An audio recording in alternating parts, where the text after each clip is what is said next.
Hello po sa lahat po ng mga followers, viewers po. At lahat po ng mga tumatangkilik po sa Obet Antique Collection. Yung mga hindi pa po nakasubscribe, please subscribe, follow and share mga idol. Dito naman po tayo sa ating mga ibinabahagi ngayon sa araw na ito mga idol. Itong mga katulad nito mga idol. Dito tayo sa pinaka-tago po natin ng mga koleksyon mga idol. Napakabihira na rin po itong makita sa panahon ngayon mga idol, yung mga katulad dito mga idol ayan mga Victory paper bell po ito. Ginawa ito sa taong 1922 mga idol. Biro niyan mga idol, 1922. Saan pa kaya tayo niyan? Mga lulo, kapanahon na pa ng lulo po natin yan. At dito po tayo dumako sa mga lumang barya po na pilak mga idol. Ito po, tingnan nyo po itong taon nito mga idol. Ayan biro niyan 1903 po mga idol tsaka may mga chop mark po yan dahil yan po ay mga ginamit po nung kapanahonan pa ng mga Chino po nang sila ay nagpunta rito sa ating bayang Pilipinas upang makipagkalakalan po mga idol. At ito po yung mga ginagamit nila kasi pilak po ito mga idol, kaya tinatatakan po nila yan. Sa itong isa mga idol, medyo maliit ng konti kumpara natin dyan mga idol. Kasi yung Bangko Sentral daw nung unang kapanahonan, silver shortage din po daw tayo. Yan, kaya kinumpiska uli nila ito para tunawin uli at saka binawasan ng silver content. At hinaluan yata ng mga ibang uri ng mga metal mga idol, yung mga pinaghalo po nila dyan. Ayan po silipin natin sa malapitan mga idol. Ito maliit nga talaga yung isa so ito malaki ay malamang yan at purong silver yan. Ito may halo na ito mga idol. Ayan itong maliit mga idol tingnan natin. Ayan 1918 pa rin po yan, 50 centavos ito po. Sa itong dalawa mga idol, tingnan natin. Ito po ay 1905, 20 centavos naman po. Ito po, tingnan natin sa malapitan. Itong isa mga idol, ayan 1903 naman po, 20 centavos pa rin po. Itong maliit dito, ayan po, 1903, tsaka 10 centavos naman po. Ayan meron tayong isang seat pala nito. Ayan dumako tayo rito sa bandang baba. Sa pilak pa rin po ito. Ayan ginawa sa taong 1944 mga idol 1944. Wow. Kaya kumikinang ito mga idol kasi silver po ito mga idol Pwede itong yung iba nito mga idol ginagawang alahas ng mga ibang tao mga idol, ginagawang kwintas, bracelet, hikaw o maski ano-ano po. Ayan po, sa magkasing uri lang po sila ng harapan doon sa 1903 mga idol, kaso magkaiba sila ng likod. Ayan babae pa rin na may hawak na mallet o maso sa anvil, saka may mayon volcano mga idol. Ayan yung likuran mga idol. Tinatawag nga rin po ito na Commonwealth. Ayan meron din po tayong 20 centavos din mga idol. 50 pa rin po daw ito. Ayan so ito yung 20 centavos mga idol. Ayan po. Silipin natin sa malapitan. Itong isa mga idol, ito po. Ayan po, 10 centavos naman po. Ayan so biro niyan mga idol, yung mga makasaysayan na yan yung mga ginamit na yan, mga kapanahonan pa ng mga lulo at lula natin mga idol. So ito yung pinakaunang lulo natin mga idol, yung itong mga lumang barya na ito. Ayan biro niyan, hindi pa ipinanganak yung lulo natin. Yung daddy natin, hindi pa ipinanganak.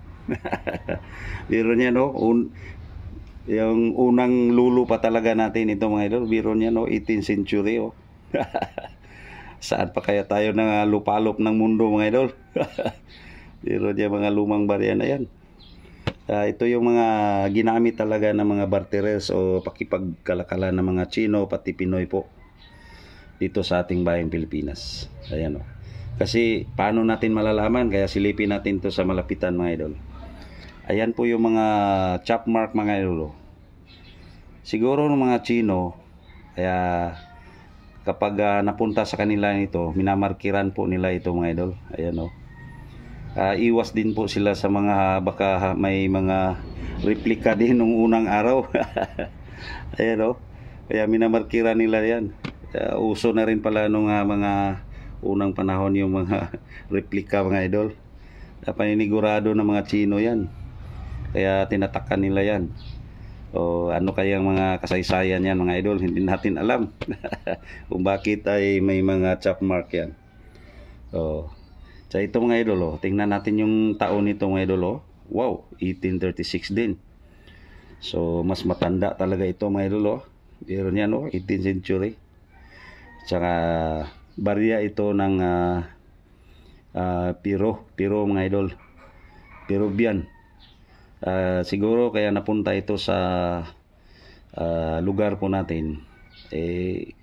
Nung unang kapanahonan nga, maraming mga dayuhan na pumapasok po rito sa ating lugar Pilipinas, mga idol. Yan, oh, katulad nito, mga idol, oh, Mexican naman po.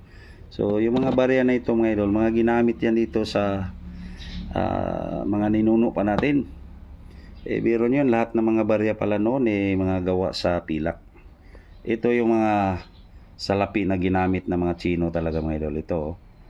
Silipin natin sa malapitan ito, mga idol, para makita niyo po talaga na ito po ay galing ng China. Ayan po, Republika ng China. Oh, ayan, oh. Oh, memento. So ayan, oh. Wala nga lang taon kasi hindi natin mabasa yung ano nito, kung anong tatak nito, mga idol. Ayan, oh. Pero na-search na rin po natin. Ito daw ay ginawa sa taong 1928. Luma pa rin, mga idol, di ba? Pero yan, 1928, matagal na rin. So ito yung isinali na rin po natin kasi pilak din po ito. Ayan, oh. At ayan, oh, 25 piso. Parang commemorative ito, mga idol, na ginawa dito sa ating bayang Pilipinas. Mga paggunita sa araw na iyon na anibersaryo, mga idol, oh. Ayan, oh. Sa dito tayo dumako, mga idol. Ito po yung tinatawag nila na Alfonso, mga idol. Ayan po. Sa dito tayo, meron tayong 10 centavos. Ito po. Yan, mga napakadalang na nito, mga idol. Bihira na lang ito makita talaga sa panahon ngayon. Nahirapan na nga tayo maghanap ng mga katulad nito, mga idol. Yung mga Philippine piso na mga katulad nito, mga idol, oh. Oh. Ito tinatawag ng mga kolektor, ito ay ano bang tawag nila dyan? USP silver coins ng Pilipinas. Ito po talaga ang pinakauna ng mga lumang barya, mga idol, na ginamit ng mga ninuno pa natin, mga idol. Biro niya, no? Tingnan natin yung taon nito, mga idol, oh. 1885. Wala pa rin po tayo niyan, mga idol. Pati yung mga lulo natin, wala pa rin. Yung mga unang lulo yan, mga ninunuan kung tawagin, mga idol. Ito po yung isa, mga idol, oh. 10 centavos naman yon. Saka ito yung 20 centavos. Ayan po, Alfonso pa rin, 1885. Itong isa, mga idol, 50 centavos naman po. Saka 1885 pa rin. Ayan po, 50 centavos. Yan. Meron tayong 4 na piraso mga idol. Ito yung mga magkahilira mga idol. So ito yung pinakamalaki nila mga idol, Alfonso pa rin. Tsaka siguro bata pa si Alfonso nito. Ayan o, 1 piso naman po. Ayan o. Ayan o. Napaka madalang na lang yung mga ganito. Siguro maraming sa panahon ngayon, maraming gustong makaangkin ito mga idol. Yung mga katulad nitong mga koleksyon na ito. Kasi yung ibang kolektor mga idol nag-o-offer ng mga matataas na halaga nito o value nito para mapunta po ito sa kanila. Kaya yung katulad po natin, di bali mabibili po natin sa mahal mga idol o mataas na halaga. Gustong gusto po natin talaga magkaroon po nito kaya ayan po, di bali nang gumastos po tayo mga idol. Oh. Tsaka tingnan nyo po itong alkansya natin. Oh. Ayun. Alkansya yan ng 19.3 mga idol. Ayan o. Tingnan yung butas mga idol. Nakita po natin yan doon sa short videos po natin. Ayan o. Sinali na rin po natin. Tsaka ito yung pipa ni MacArthur mga idol. Tsaka branded po ito mga idol. Ayan po. Kaya silipin natin sa malapitan.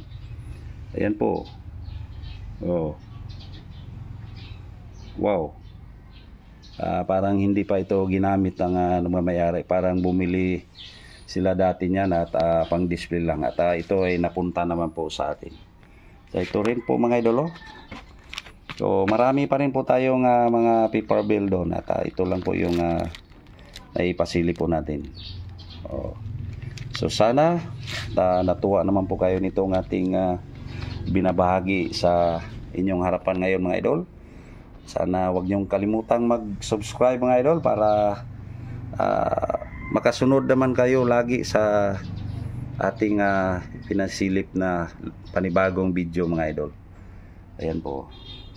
So hanggang dito na lang. Thank you for watching mga idol. God bless. Ingat po tayong lahat.